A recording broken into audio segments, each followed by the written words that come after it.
And good morning, everyone. Welcome to Kindness Rising, your morning dose of hope, humanity, and heart.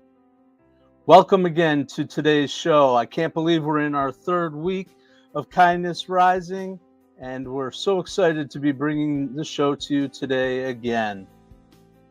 This week, we have a very special week. As we did last week, we talked about cultural moments. This week, we have a subject matter that's going to carry us all through the week. We're going to be talking about communication. Is it the most important and impactful action that we can perform as humans?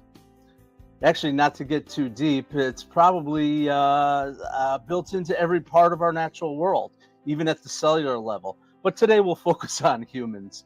It flows from us. It's vital to our survival. It gives us meaning. It's the heart of our relationships. Most of the time we do it without even thinking. But when we add thinking and feeling to it, it becomes mega powerful. It has the power to lift us up and bring us down, the power to heal and the power to destroy.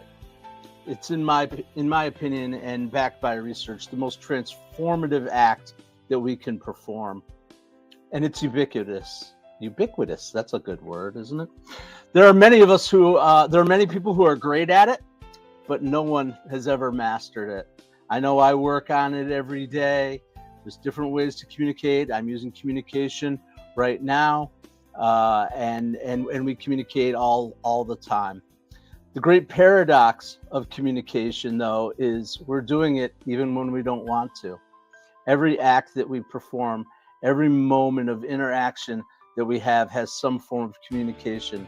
It's eye contact, it's touch, it's the words that we use. Of course, that's what most people think of when we talk about communication.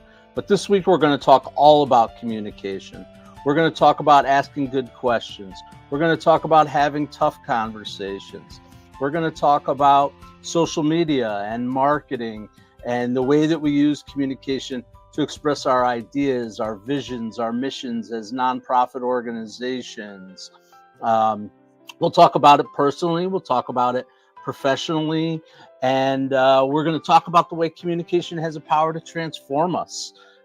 It really is. Every breath we take, we're communicating something to someone, even to ourselves. So, most importantly, we'll be talking about the connection between communication and kindness, and why speaking with kind communication every day in all of our actions really is the key to a successful and happy life. So let's go on a journey together this week about communication. I hope you all will be communicating in the comments and in the stream, and we'll get after it together. I hope there's some great interactions going on, and I welcome all of you again to Kindness Rising, your morning dose of hope, humanity, and heart, brought to you by Mornings in the Lab and the Business Athlete Performance Laboratory Network.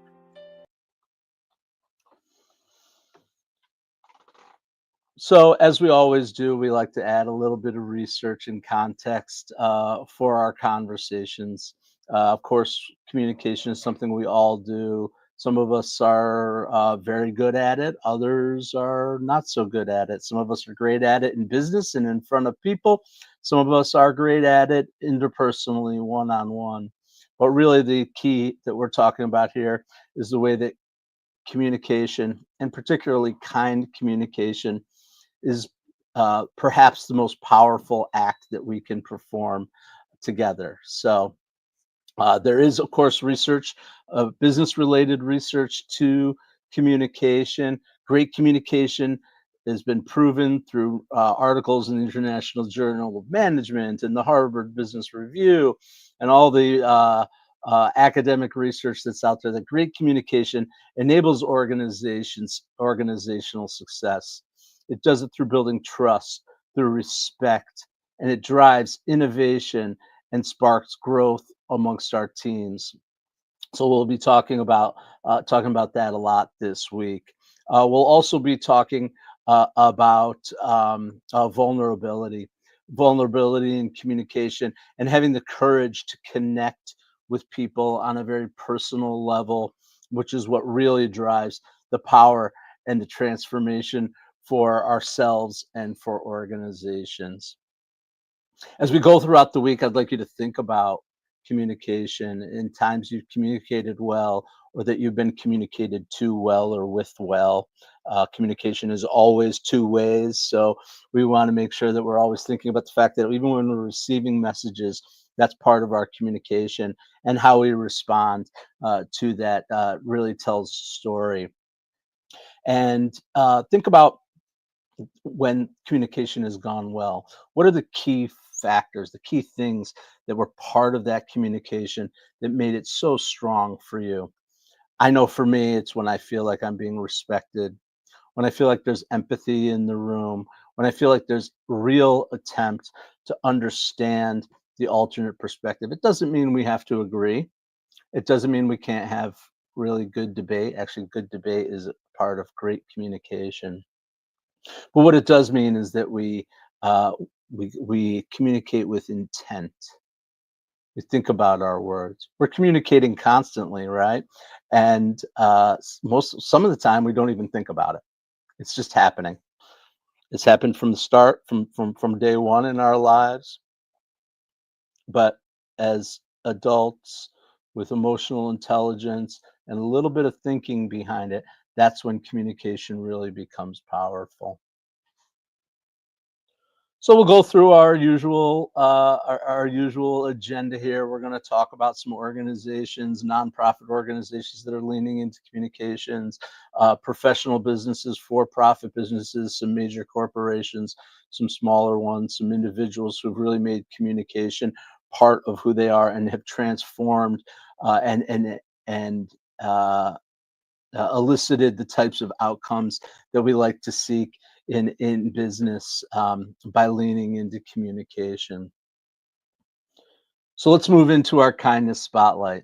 Today, our spotlight brings us to an organization that was founded in 2006 by a gentleman named Scott Harrison, excuse me. This organization has served over 20 million people worldwide, 186,000 projects across 29 countries. The name of the organization is Charity Water. Of course, we all know the power of water and how important it is to our life. But Scott Harrison and this charity have leaned into communication as the essential part of what makes their organization different. They're focused on radical transparency. 100% of their donations go to projects, things like GPS technology and investing in photography that helps to make sure that that we have fresh water being brought to throughout the world. But more importantly, as they get into and why they've had so much success, has really been about communication. Uh, their motto is the joy of giving because you can. They make it not about guilt, not about trying to make you feel bad about something. Focused on the fact that some of us are blessed with the privilege of having running water. We turn on our taps and water comes out and it's fresh and it's healthy, and we're pretty sure it doesn't have diseases in it. We've had problems with that, we know, but most of the world does not have that kind of access to fresh water when we look at it from a really global perspective. So they're using positive messaging and a narrative approach to help to drive donations and giving that help their mission go. And this concept is used somewhat overly used, but they really lean into storytelling. Stories have the power to move us, to transform us to action, to make us feel something that then, in fact, makes us act. So they use a narrative approach. They tell their stories of how the work that they're doing is impacting people individually and communities at large. They use emotions and community involvement in their stories to really drive the results of the organization. 75% of their funding, and we talked about it, 20 million people served, 186,000 projects. huge, very large organization. 75% of their funding comes through digital channels. We're going to talk about that all throughout this week, about social media and communication, and the way that communication has changed for us as businesses and personally. I'm going to talk about something that I'm working on, which I'm calling the Visibility Project. It's my effort to help nonprofits, charities, social impact organizations, and leaders of those organizations develop a personal brand that connects to the world, that drives their mission forward, and really shows all the good work they're doing. So that's I'm leaning into the work that Scott Harrison has done as part of that, as part of the model for what can be successful. Um, and what's beautiful about their stories is they don't just claim it; they prove it. They prove it through stories, through photographs, through videos, through all kinds of uh, social media and the tools and technology that we have today to do that. Scott Harrison is quoted as saying, excuse me, your story is what you have and what you will always have. We all have a story to tell, lessons to learn from each other, for each other. And I am leaning deeply into sharing my story. I did some of that last week. I'm going to continue to do it so that we can all grow together. It's the way we connect in the world, it's just part of who we are. So the lessons that Scott Harrison likes to talk about and that we talk about related to communication are these. We need to respect our audience. The way we respect our audience is with truth. People can see through the fakery and when someone is just being a certain way. I actually had a conversation with my mother about this today, or this weekend, as we were going through. She likes to review my show, and I'm sure she's listening right now. And she talked about the difference when you can tell when somebody is genuinely into what they're talking about versus just reading a script or behaving a certain way to try to elicit a response. We as human beings are intuitive in that way. And so it's really important as we tell our stories that we respect our audience with truth. We want to invite people into the story. We don't just want to blather our story, but we want to ask a question maybe that gets them intriguing, make a controversial or bold statement that gets people listening. We want to focus on empowerment, not guilt. I think that's huge. People do not want to feel that they're being guilted into something or they're being required to do something. They want to be empowered by by the story. They want to lean into. We know when we're communicating and someone is talking to us or working with us, and we are genuinely interested, we physically lean into that story. It draws us in, and we want to do that. And lastly, we want to prove impact and not just claim it. Our stories are what tell what we are able to do, what we have done, and how we can do it again and again. So, those are the stories that Scott Harrison shares, the lessons that he shares through his charity, Water. I always encourage people to look these organizations up, to donate when they can. To learn is the most important thing. That's what I do all the time. I'm out there looking at organizations, learning about what they do, learning from negative examples, learning from positive examples. And I'll talk about some of those as the week goes on, and my stories related to that. So thank you very much for listening to the Kindness Spotlight. Check out Charity Water and give if you can. Well, you know, water is the life-sustaining force of all of us, and we want to work together to make sure that globally people have access to fresh, wholesome water to keep us alive. So thanks again for listening to the Kindness Spotlight. I'm going to move on now to our kindness good news. I call it good news because I think it is good news. It is really focused on that business, the business aspect, the for-profits, the large organizations, the models that provide us with the model, the models that are the model. So we can all learn from success stories, from people's journeys, organizations' journeys, on how the impact in business, and take those lessons to our personal lives too. So the title of this episode is the $63 billion secret that changes everything. It's probably not a secret anymore since I've been talking about it for the past 15 minutes or so. But the $63 billion part, that's the hook. This is related to Pepsi. Uh, Pepsi obviously is one of our great brands in the United States. Whether you believe in their product or not, or whether it's something that you want to lean into in terms of the sugars and those kind of things, although they are looking at, they do provide other types of products that fight against that. Um, Back in 2006, Pepsi was struggling as an organization. Struggling is all relative, of course, right? They're a $35 billion organization. To some of us, that might not be that might not necessarily be struggling, but they were struggling. They were struggling with profitability. They were struggling with employee engagement. They were struggling with customer engagement, differentiating themselves as a brand, and really at a point um, uh, of of decision to make of how we're going to go about this.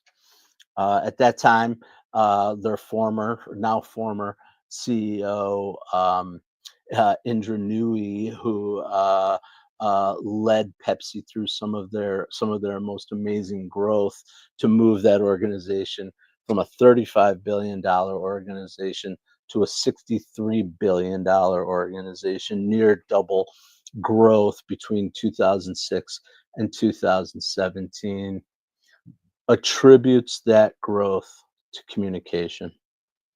And the biggest secret, it's not that big of a secret, I don't think, but it is what makes the difference. It's honesty. It's honesty. It's respecting your audience. It's knowing that we can tell people the hard truths, and they'll understand, and we can move people from points of pain to points of joy through honest communication.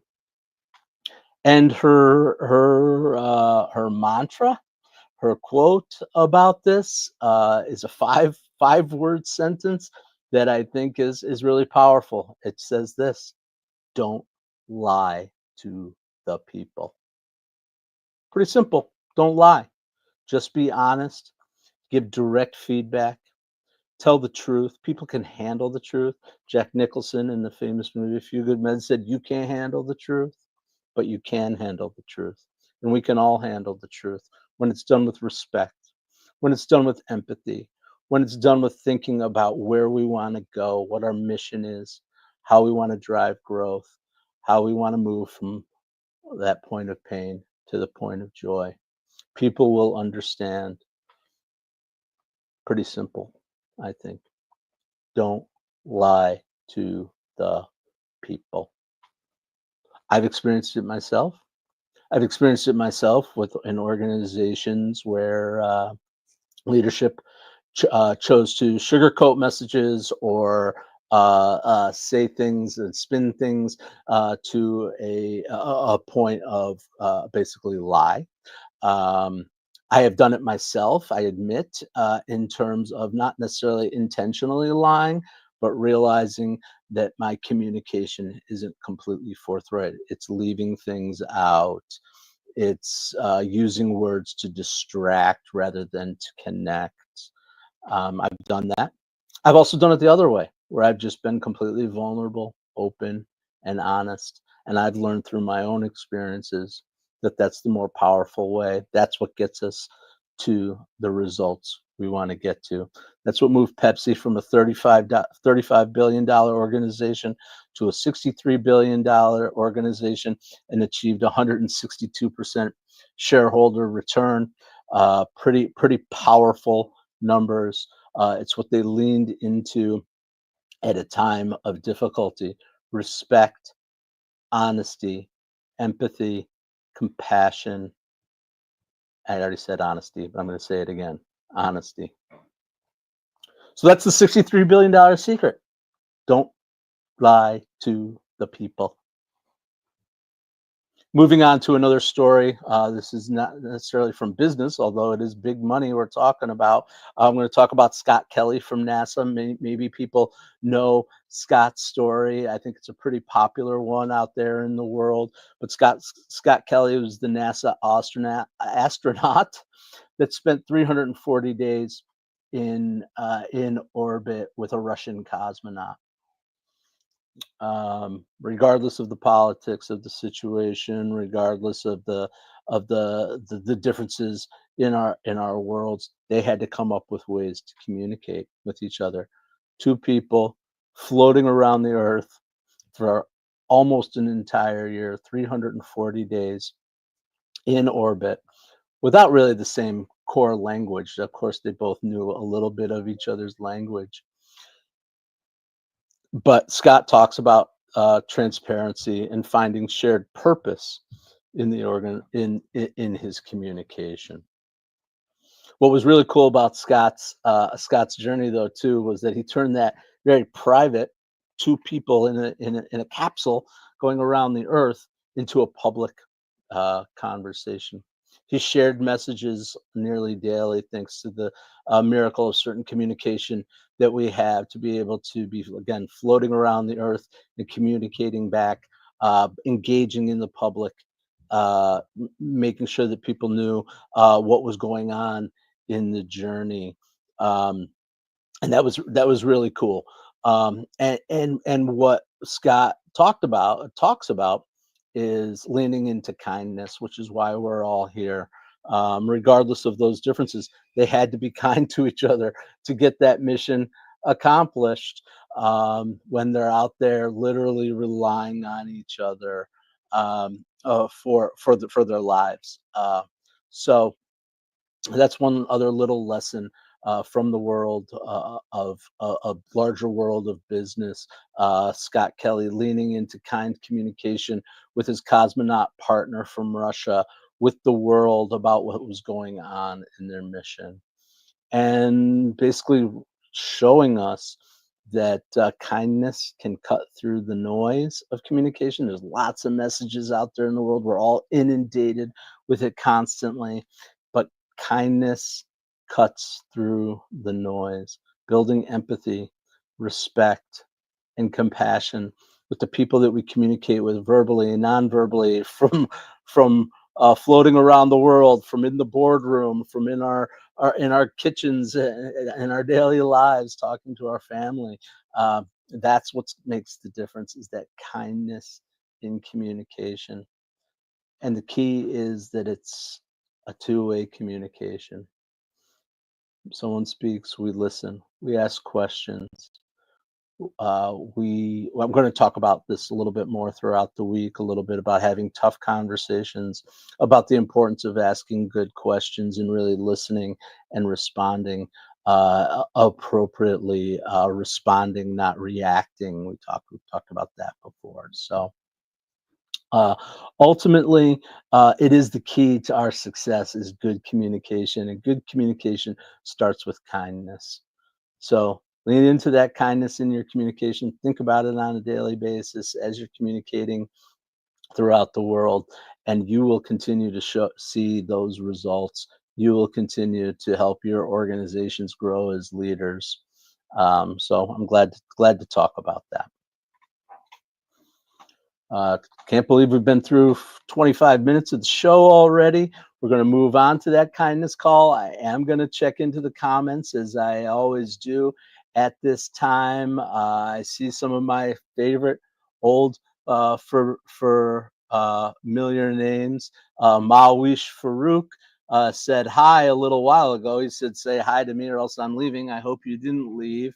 I appreciate that you're out there. We always wait till towards the end of the show to share the comments. So stick around for those, and I'll give you a shout out if you want. Please come back if you left us. Lady Drew, always solid, saying good morning, sending great messages, uh, and interacting in the comments. Of course, Adam Holroyd. Good morning, Adam. Happy Monday to you. Be Driven Bernard. It's nice to see everyone here today. Yeah. Uh, so absolutely. Um, yeah, so there's some other interesting comments going on in here related to the use of drugs. I do not do drugs. I'm not on cocaine. Whack sknid. So I don't do that. Um, anyway, silly comments a little bit here in the comments today that really aren't related to what we're talking about, which is communication. Bernard, thank you. You're talking about being appreciating these efforts, and that's what this is all about. Not just live, but people coming back and watching the show later on too on YouTube at Kindness Rising, at Matthew Roof, and at Mornings in the Lab. So thank you all very much. I want to move on to the kindness call, of course. Every day, I like to give a little bit of a challenge to our audience, an opportunity to take the lessons and think about what we've done, but just not just think about it, but move from thought to action. Opportunities to transform yourself, opportunities to transform your world through these actions. So today's challenge we're calling the kindness bridge. Of course, communication, that's what it's all about. It's about a bridge. It's connecting point A to point B, person A to person B, and we're going to help to try to build those bridges a little stronger today. So, what I want you to do with the kindness challenge today is three things as you're thinking about your communications. We're going to talk more about this throughout the week. The first is leading with curiosity, genuine curiosity, desire to understand, the desire to know how. When you ask somebody how you doing, how you doing, uh, it's not just how you doing, it's how are you doing, how are you really doing. Encourage people to share, listen, respond with empathy and respect. I want you to create a safe place. That's what does create a safe place, that empathy and that respect. It creates a safe place, a judgment free zone. Everyone's got differences in the world. Everyone's got different opinions. Create a judgment free zone, listen and learn. And the last is with all your communication, you always want to end with some kind of connection. Affirm the relationship. Tell them you appreciate what they shared, that you respect their opinion, even if it's different from yours. That's what makes good communication. That's what's going to encourage it further. So identify people that you want to communicate with and think about those, leading with curiosity, creating a safe place, and ending with connection. And that's the communication that's going to move us all forward. I hope again that you'll share these ideas, share them with each other, share them in the comments when you come back. So thank you. And in our last minute, we're just going to quickly summarize. I think it's pretty clear that I think communication is the most important thing that we can do as human beings. We do it all the time. We do it without thinking sometimes. We want to be thankful. We want to be thankful. We also want to be thoughtful about our communication. Do it with intent. Do it with curiosity. Do it with empathy and respect. The last thing I want to tell you about, I hinted at it a little bit before. Here's my little commercial.